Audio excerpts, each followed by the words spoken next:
Hey guys, welcome back to the WODdoc Project 365, episode 689. Today what we're doing is tackling one of those or any of those unilateral deficits that you may have found with yesterday's functional squat, where we used a pull squat and then we deloaded one leg to see if we can settle down deeper into a squat when we're just loading onto one side of our body versus the other. If we did find a significant difference, today is how we're going to start tackling that. Now, the first thing that we always like to look at is the adductors and hip flexors. These are huge limiters of the squat.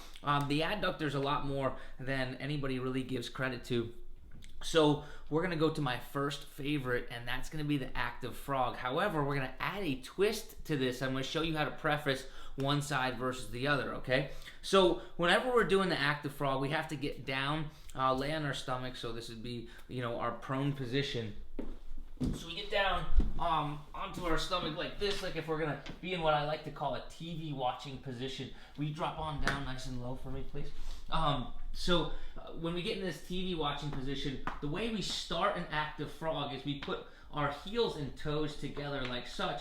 And then all we do is we hike our knees up, right, until our hip, right, starts to come up off the ground, okay? So I'm going to continue to hike my knees up, but my feet still stay together. Right, and I get up to the point just where my hip starts coming off the ground. And what I'll notice from right there, I can even shove like some pressure backwards to make sure I get that. What I'll notice is I'll start getting a lot of pressure into the inside of my groin and maybe into a little bit of the hip flexors, okay? So I'll get it right here, and then I'll get it on the inside of the leg right here, okay? So once I get into that position, the reason why they call it an active frog is once I get all this pressure wound up here, is I'm going to take my heels and my toes, and I'm going to push them together nice and hard, right? As I hold them together for about 5 to 8 seconds, okay? At the end of that, I'm going to take a deep breath in, deep breath out, and relax.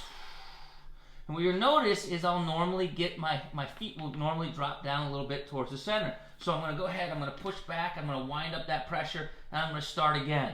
Now this is a great bilateral groin, hip flexor, adductor opener, right? But how could we preface this for one side? Because remember we said that we were looking for a unilateral deficit yesterday. Well, all we're going to do is we're going to add a twist to this, okay? So I'm just going to pretend that it was my left side for the camera view.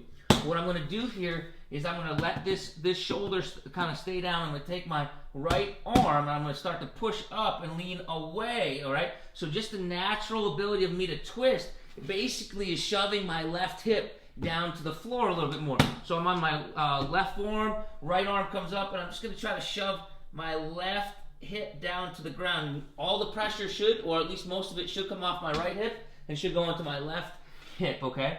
And then I'm going to restart that process again for that bilateral opener. So heel and toe comes together. I'm going to squeeze, squeeze, squeeze, squeeze, squeeze, squeeze, squeeze. 8 seconds come up. Deep breath in, deep breath out.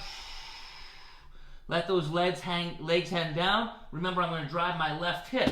So my right arm comes up. I look to my right, and I'm going to drive my left hip down towards the ground, okay? I'm just going to hang out here for about 15 seconds. And I come back down to the center, and the process starts anew. I would do this for at least 2 minutes. So continue to cycle.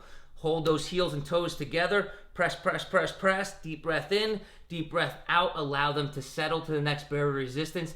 And then twist away, burying that hip down, whichever hip was that tight side.